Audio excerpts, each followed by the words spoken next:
बेले ओडिशा सरकार विभिन्न योजना करी थिबा बेले एहाकु देखि केंद्र सरकार मध्य विभिन्न योजना चलैछन्ति।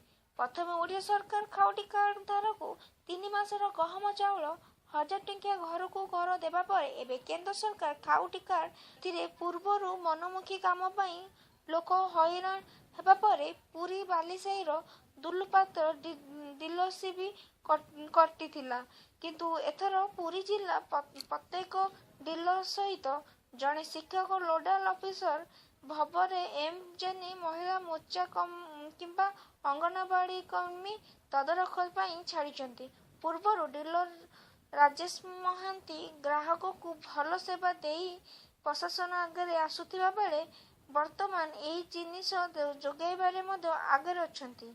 अंब डीलर केंद्र रे गहली पाटितुंड होउथिबा बेले राजेश महांती पाखरे सुरुखुरुरे नबार देखा जाइछि।